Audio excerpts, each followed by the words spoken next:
This is going to be a video tutorial on how to do an easy 3D resin bloom in our crystal gem edge trinket dish mold. That's the mold right there. And we're starting off using some Slice of the Moon Sparkle Pearl Mica. I mixed up about 2.5 to 3 ounces of resin and used 14 scoops of the mica in there. This has a definite silver shimmer to it. I didn't want gold at all, which a lot of mica, white mica powders have. It was kind of hard to find one with silver, but I actually got this sparkle pearl and a shimmer pearl as well. And I'm taking this carefully and putting it into the crystal gem edges of the mold, pulling back on the silicone to make sure it fills all the little cavities so there's no holes in it once I'm done. And I'm using JDiction low viscosity resin for the bloom area, but for the regular areas I'm just using JDiction 1:1 high gloss resin. Here I'm using Octopus Fluids alcohol inks in Lagoon, Berry Juice, and Plum, and Casting Craft for my white pigment paste. There's some little glass glitter as well. For the bloom part, what I found is if you wait for the resin to warm up to like 35 to 36 degrees or higher sometimes, it helps keep the colors from spreading. Once the resin's down for the bloom, I'm just adding the little bit of glitter there in the center. Now it's time to drop the inks. Because the alcohol inks are thinner than the resin inks I use by Octopus Fluids, I do double up on the colors here.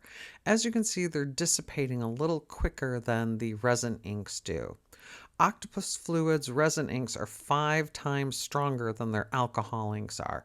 That's what I usually create my resin blooms with. As you see, I'm just going through and putting double drops down.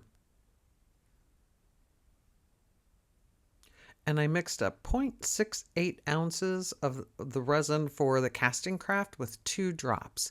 It's 1 drop per 10 mil and 0.68 ounces is 20 mil. And look at how carefully I'm pouring that flour. But I do get out of control here in a minute. As usual, I can't follow any pattern. I just start squiggling it all around. You do see the colors are not moving that much. That's what I love about Octopus Fluids. This being a square dish, instead of the normal clock positions, I'm pulling in from the corners, from the outside to the in to create the petals, if I could get my English right there. I'm doing the corners, then from top to bottom, and then left to right. Just using a silicone pen to gently pull through, trying not to touch the bottom of the mold. Once I've done those outside colors, I'm going to take the pink areas and draw out. You see it almost creating the little petals there. By this time, when people are using regular thin alcohol inks, you'd already see these colors totally dissipated, where the Octopus Fluids stay really rich. I love these colors. I wish they made hundreds of these colors. I'd buy them all. And just a little swirl there in the center. Once that is dried, see how bold those colors still are? And these are the alcohol inks, not even the resin inks. I like using Pearl X interference mica powders because I feel it separates the design from the black background I'm going to pour.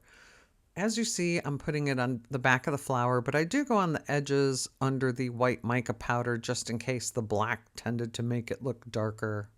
I'll speed this up here in a second so you don't have to watch me coloring within the lines. But I pretty much just cover the whole back with the interference. This is Interference Blue Mica Powder by Pearl X. You'll be able to see it in the final result.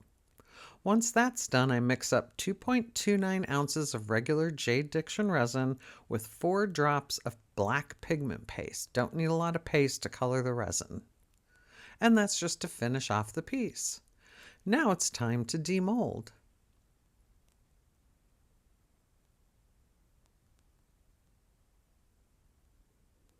If I ever get it out of the mold. Look how pretty that turned out. Do you see that interference blue color just shining in the background?